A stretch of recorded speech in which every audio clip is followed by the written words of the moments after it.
مجھ سے ایک دفعہ ایک عربی نے پوچھا، ایک عرب نے، اس نے کہا کہ تم لوگوں کے عقائد صحیح نہیں ہیں. مجھ سے کہا، پہلے مجھ سے پوچھا آپ کا مسئلہ کیا ہے، میں نے بتایا. انہوں نے کہا تم لوگ کے عقائد، پروپیگنڈا اتنا کیا نا سعودی عرب میں بھی ہمارے خلاف. تو میں نے کہا پوچھ لو بھائی، مجھ سے پوچھو میرے عقائد. تو ایک ایک عقیدہ پوچھتے گئے، میں اس کا جواب دیتا گیا. اس نے کہا یہ تو سارے صحیح ہیں. تو میں نے کہا یہی ہمارے اکابر کے عقائد ہیں، میں نے تو اپنے اکابر سے ہی سیکھے یہ عقائد، تو میں کون سا غلط ہے بھائی؟ اس نے کہا وہ جو کتاب میں ہے. میں نے کہا کتابوں کو چھوڑو، کتاب میں کچھ کا کچھ بنا دیا جاتا ہے، کچھ کا کچھ بنا دیا جاتا ہے. وہ کتابوں کے جواب بھی ہیں، اس پر مستقل تصنیفات ہیں، لیکن کسی کی بھی کتاب کو اٹھا کے اس کی سیاق و سباق حذف کر کے بیان کیا جائے گا تو وہ کچھ کا کچھ بن جاتا ہے. اور بعض دفعہ اصطلاحات ہوتی ہیں، اصطلاحات ٹرمز ہوتی ہیں، ان کا مطلب میری نظر میں کچھ اور ہے، آپ اس کا مطلب کچھ اور لے کے مجھ پہ کفر کے فتوے لگا دیتے ہیں. اب مثال کے طور پر ایک عقیدہ وحدت الوجود ہے، اس کو لے کے سب نے علماء دیوبند پہ کفر کے فتوے لگائے ہیں، جبکہ جو کفر کے فتوے لگانے والے ہیں ان کو پتہ ہی نہیں کہ عقیدہ وحدت الوجود کا مطلب کیا ہے. وہ جو اس کا مطلب بیان کرتے ہیں، جو اس کا مفہوم بیان کرتے ہیں، اس کا یہ مطلب ہے ہی نہیں کہ اللہ کے علاوہ دنیا میں کوئی ہے ہی نہیں. یہ مطلب ہی نہیں ہے بھائی، یہ تو ایک ٹرم ہے، یہ تو ایک اصطلاح ہے. جو اصطلاح وضع کرتا ہے اس سے پوچھا جاتا ہے نا کہ آپ کا مطلب کیا ہے. کہ بھی کسی بھی اصطلاح میں اس کے لفظی معنی کو نہیں دیکھا جاتا، لفظی معنی کو نہیں دیکھا جاتا. یہ دیکھا جاتا ہے کہ اس فیلڈ کے ماہرین اس لفظ کا مطلب کیا لیتے ہیں. وہ مطلب اگر غلط ہے پھر آپ اس پہ کفر کے فتوے لگائے. وہ مطلب اگر شریعت کے خلاف نہیں ہے تو آپ اس پہ کفر کا فتویٰ نہیں لگا سکتے. جس کو عقیدہ وحدت الوجود کا مطلب ہی نہیں پتا ہے، وحدت الوجود کا لفظی مطلب تو یہ ہے کہ اللہ کے وجود کے علاوہ باقی کوئی وجود نہیں ہے. یہ مطلب ہم لیتے ہی نہیں ہیں بھائی، وحدت الوجود کا یہ مطلب ہی نہیں ہے، یہ تو ایک ٹرم ہے. خیر کہاں سے کہاں بات نکل جائے گی، میرے اصل موضوع سے میں ہٹ جاؤں گا. تو وہ کیا بتا رہا تھا میں، وہ تو سنا رہا تھا، ہاں قادیانیوں کا میں قصہ سنا رہا تھا کہ بھائی ہمارے اکابر نے بہت کام کیا. قادیانی کھا جاتا آپ کو اگر ہمارے اکابر نہ ہوتے، ان کی قربانیاں نہ ہوتی. اور کفن باندھ کے گئے ہمارے اکابر، ان سے ہر میدان میں لڑائی کی ہے. کفن ساتھ لے کے جاتے تھے عدالتوں میں، کفن ساتھ. علامہ انور شاہ کشمیری رحمۃ اللہ علیہ کے سے جج نے کہا تھا کہ میں جتنا متاثر زندگی میں آپ سے ہوا ہوں کسی اور سے نہیں ہوا. جب وہ قادیانی عبارت پیش کر کے سناتا تھا نا تو یہ فوراً آپ ڈاکٹر ذاکر نائک کو بھول جائیں گے. یہ کہتے تھے یہ عبارت اس طرح نہیں ہے بلکہ اس طرح ہے، کتاب فلاں ہے، صفحہ نمبر فلاں ہے، کتاب لے کر آؤ. بھی اسی وقت کتاب منگوائی جاتی، وہ صفحہ بھی وہی ہوتا، وہ عبارت بھی وہی ہوتی. جج نے کہا میں زندگی میں کسی سے متاثر نہیں ہوا اتنا. ایسے ان کے خلاف تیاری کر کے ہر میدان میں فائٹ کی. اب تو لوگ حلوہ کھا رہے ہیں، اب کیا کر رہے ہیں، حلوہ کھا رہے ہیں بیٹھ کے، اور ہمارے اکابر پہ کیچڑ اچھال. ساری انہی کی تحقیقات ہیں. تو خیر ہمارے استاد سے حضرت مولانا منظور چنیوٹی رحمہ اللہ، منظور چنیوٹی رحمۃ اللہ علیہ کے ساتھ ائمہ حرمین کے دوسری دنیا میں دورے ہوئے ہیں. منظور چنیوٹی رحمۃ اللہ علیہ نے حرمین کے ائمہ کو بتایا کہ قادیانی کیا کر رہے ہیں، اور دنیا میں ان کے فتنے سے لوگوں کو آگاہ کیا، جا کے ان کو سمجھایا ہے کہ یہ کیا ہو رہا ہے. عرب کو تو پتہ ہی نہیں تھا کہ یہ دنیا میں کون سا فتنہ پھیلا ہوا ہے اور یہ کیا کر رہا ہے. تو حضرت مولانا منظور چنیوٹی رحمۃ اللہ علیہ کے پاس گئے اور انہوں نے سیکھا مناظرے کا علم ان سے قادیانیوں کے خلاف. تو ہم بھی پھر اپنے استاذ کے ساتھ لگ گئے. ہم ذرا بچے تھے، ہمیں تو ان چیزوں میں زیادہ مزہ آتا تھا. تو ہمارے محلے میں ایک لیفٹیننٹ کمانڈر آیا کرتا تھا نیوی کا، وہ قادیانی تھا. وہ ہم پہ دانے ڈال رہا تھا روزانہ.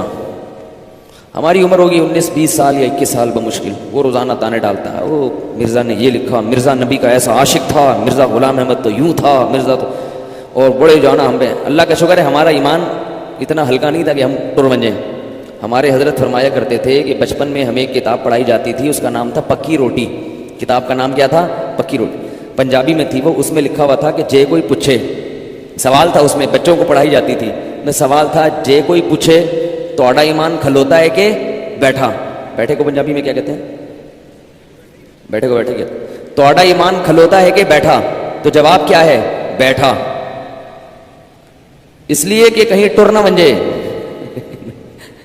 اگر کھلوتا ہوا تو کہیں ٹر نہ بن جائے. تو ایمان کیسا ہونا چاہیے؟ بیٹھا ہوا ہونا چاہیے، کیونکہ بیٹھے ہوئے آدمی کو چلانا مشکل ہے. پہلے اٹھاؤ گے پھر، اور چلے ہوئے آدمی کو دھکا دو گے چل جائے گا. تو حضرت فرماتے تھے کہ بچپن میں ہمیں کتاب پڑھائی جاتی تھی، اس میں لکھا ہوا تھا توڑا ایمان کھلوتا ہے کہ بیٹھا. جے کوئی پوچھے، ہمارے حضرت تھے پنجابی، تو ان سے میں نے 2-3 چند پنجابی کے الفاظ یاد کیے. جے کوئی پوچھے توڑا ایمان کھلوتا ہے کہ بیٹھا, تو اس نو دسیو بیٹھا, کہیں ٹر نہ منجے, کہیں ٹر نہ منجے.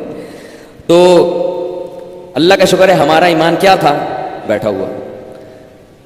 لیکن ہم نے کہا چلو اس سے مناظرہ کرواتے ہیں. تو ہم نے کیا کیا کہ اپنے استاذ کو بلوا لیا. ہم نے کہا حضرت آپ کی تیاری ہے؟ انہوں نے کہا چلو بھائی. اچھا, اس کو ہمارے استاذ نے کہا کہ اس کو نہیں بتانا کہ میں, وہ تو مفتی تھے ہمارے استاذ, یہ نہیں بتانا کہ مفتی بھی آ رہے ہیں میرے ساتھ, ورنہ یہ کرے گا ہی نہیں. ہم نے کہا ہم آ رہے ہیں اور ہمارے ساتھ ایک اور بھی ہوں گے, وہاں لے آؤ. ہم نے کہا ہم آپ کے گھر آئیں گے. ٹھیک ہے جی. لیفٹیننٹ کمانڈر کے گھر ہم چلے گئے, بڑا بنگلہ اس کا خوبصورت, ہم اس کے میں گئے. اچھا, کیا ہوا ہے کہ ہمارے استاذ نے پورا مناظرہ سیکھا تھا قادیانیوں کے بارے میں, اور ایک ایک چیز کہ مولانا منظور چنیوٹی صاحب نے یہ بھی بتایا تھا کہ یہ لوگ سب سے پہلے کیا کرتے ہیں, آپ مناظرے سے پہلے جن کتابوں کے آپ نے حوالے دینے ہیں وہ اپنے سامنے ان کی لائبریری سے نکلوا کے رکھ لینا. ان کی لائبریری سے وہ کتابیں, ان کی لائبریری تو ہوتی ہے ان کے گھر میں, وہ کتابیں پہلے لا کے اپنے سامنے رکھ لینا. ورنہ موقع پہ جب آپ نے حوالے پیش کیے نا, یہ کتاب پیش نہیں کرے گا, یہ کہے گا وہ تو مل نہیں رہی, وہ تو یہاں ہے نہیں, وہ تو ہے ہی نہیں, وہ تو چھپنا بند ہو گئی, وہ تو ہے ہی نہیں, اس طرح کی بات. اب وہ ایک ایک چیز ان کو سکھائی گئی تھی. اب اس کی تقریر, ہمارے استاذ بھی پٹھان تھے, ٹھیک ہے نا, تو وہ جب گئے ہیں تو وہ قادیانی سمجھ رہا, یہ دیہاتی اسٹائل تھا ہمارے استاذ کا, کندھے پہ رومال. اس نے کہا یہ, وہ سمجھ رہا تھا یہ بیچارے حالانکہ بڑے عالم تھے, لیکن وہ کندھے پہ رومال, ان کا اسٹائل ایسا, تو وہ سمجھا کہ ان کو کیا پتا ہوگا. تو اس نے ان کو سائڈ پہ بٹھا دیا اور ہم سے بحث شروع کر دی. وہ سائڈ پہ بیٹھے ہوئے اور ہم لوگ اس قادیانی کے سامنے, اور تقریر کہہ رہا ہے مرزا ایسا تھے, اس نے نبی کی شان میں یہ نعت کہی ہے, اس کے اشعار پڑھ پڑھ کے سنا رہا ہے, وہ تو نبی کا عاشق تھا, اور یہ اور وہ. اب ہم اس سے سوال پوچھ رہے ہیں کہ ہم کہہ رہے ہیں کہ دیکھیں وہ تو نبی صلی اللہ علیہ وسلم تو آخری نبی ہیں, تو آپ صلی اللہ علیہ وسلم نے تو بتایا کہ حضرت عیسیٰ آئیں گے دنیا میں, مرزا کو تو نہیں بتایا. اس نے کہا حضرت عیسیٰ کا تو انتقال ہو گیا ہے, جیسے غامدی کہتے ہیں نا حضرت عیسیٰ کا انتقال, تو حضرت عیسیٰ تو دنیا سے جا چکے ہیں. وہ جس عیسیٰ کے نبی نے آنے کی بات کی ہے اس سے غلام احمد مراد ہے. حضرت عیسیٰ کا کیا ہو گیا ہے, انتقال ہو. پھر ہمیں کہنے لگا کہ خود سوچو, کامن سینس کی بات ہے, حضرت عیسیٰ آسمان پہ رہتے کیسے ہوں گے؟ آسمان پہ تو نہ آکسیجن ہے, آسمان پہ تو نہ بارش ہوتی ہے, نہ پانی ہے, نہ کھانا ہے, قضائے حاجت کہاں کرتے ہوں گے, ان کو زوجہ کی ضرورت نہیں ہوتی. یہ کیسی کامن سینس, ایسے نا تقریر مار رہے جناب ڈاکٹر صاحب کی طرح نا, اوور ایکٹنگ. تو بہت وہ ایسے لگا کے نا اس نے, ہمارے استاد تو بیٹھے ہوئے تھے کہ یہ جو بات بولے. ہمارے استاذ نے پہلے سے کتاب لگا کے رکھی تھی, اس میں سے حوالہ نکالا, اس میں مرزا نے لکھا ہوا تھا کہ حضرت موسیٰ علیہ السلام آسمان پہ زندہ ہیں. ٹھیک ہے نا, ایسی چھوڑی مرزا نے جو دنیا میں کسی نے ایسا کہا ہی نہیں, کیونکہ جھوٹا ہے نا, وہ تو چھوڑو ہے. اب قادیانی ایسی چیزیں تو چھپا کے رکھتے ہیں نا. ہمارے استاذ نے نکال لیا, انہوں نے کہا یہ مسئلہ ہے, وہ اپنی تقریر کر رہا ہے. ہمارے استاذ نے بڑی نا خوبصورت انداز سے اس سے کہا یہ لیفٹیننٹ صاحب ایک بات سنیں گے؟ جی فرمائیے. مسئلہ حل ہو گیا. اس نے کہا کیوں بھائی؟ اس نے کہا یہ جو کتاب ہے نا آپ نے خود کہا کہ مرزا کی کتاب ہے یہ, تو اس میں اس نے لکھا ہے کہ حضرت موسیٰ علیہ السلام تیسرے آسمان پہ زندہ ہیں. تو یہ جو مسئلہ تھا کہ عیسیٰ علیہ السلام کھاتے کہاں سے, تو بھائی جس ہوٹل سے حضرت موسیٰ علیہ السلام کا ناشتہ آتا ہوگا, کھانا آتا ہوگا, وہیں سے حضرت عیسیٰ علیہ السلام کا بھی آ جاتا ہوگا. اور جہاں قضائے حاجت کے لیے حضرت موسیٰ علیہ السلام جاتے تھے وہ بھی. اور بھائی اس کے تو ہوائیاں کان سے دھواں نکلنا شروع. اور وہ اچھا میں بات یہ کر رہا تھا, حضرت عیسیٰ کے موضوع کو چھوڑو, کوئی دوسری بات کرتے ہیں. پھر وہ شروع خود ہی دوسرے موضوع پر آیا, اس میں اس نے کوئی دعویٰ کیا. تو ہم نے ایک دلیل پیش کی, کچھ ہمیں بھی دے کر گئے تھے نا مواد, تو ہم نے دلیل پیش کی کہ بھائی مرزا نے یہ پیش گوئی کی تھی اور قسم اٹھا کے کی تھی, مگر مرزا کی یہ پیش گوئی پوری نہیں ہوئی, آپ کی کتابوں میں لکھا ہے یہ. تو اس نے کہا کہ دیکھیں اصل میں مرزا صاحب نے قسم اٹھا کے یہ پیش گوئی جو کی تھی, تو مرزا کا مطلب یہ نہیں تھا پیش گوئی سے, الفاظ تو ایسے ہی ہیں لیکن اس کی تعویل ہے, اس کا مفہوم کیا تھا وہ یہ نہیں تھا, مفہوم کچھ اور تھا. تو ہم نے کہا قسم اٹھا کے ایک بات وہ کہہ رہا ہے اتنے جزم کے ساتھ کہ فلاں تاریخ میں یہ لازمی ہوگا اور فلاں تاریخ میں یہ کام, پوری دنیا کہہ رہی ہے, آپ بھی کہہ رہے ہو نہیں ہوا, تو اس کا دوسرا مطلب کیا؟ اتنا گھوم پھرا کے دوسرا مطلب نکالا نا اس نے. ہم نے کہا یہ دوسرا مطلب کہاں سے؟ کہہ رہے نہیں اصل میں, ہم نے کہا بھائی قسم اٹھا کے کہہ رہا ہے وہ, تو انہوں نے کہا قسم اٹھا کے بھی بولے بھائی, مقصد اس کا یہ تھا. تو ہمارے استاذ نے کہا اس کی مرزا کی عبارت نکالی کہ مرزا نے لکھا جب کوئی شخص قسم اٹھا کے کوئی بات کہے تو اس بات کا کوئی دوسرا مطلب نہیں لیا جا سکتا، تعویل اس میں نہیں کی جا سکتی، اس کا وہی مفہوم ہوگا جو سمجھ میں آ رہا ہے۔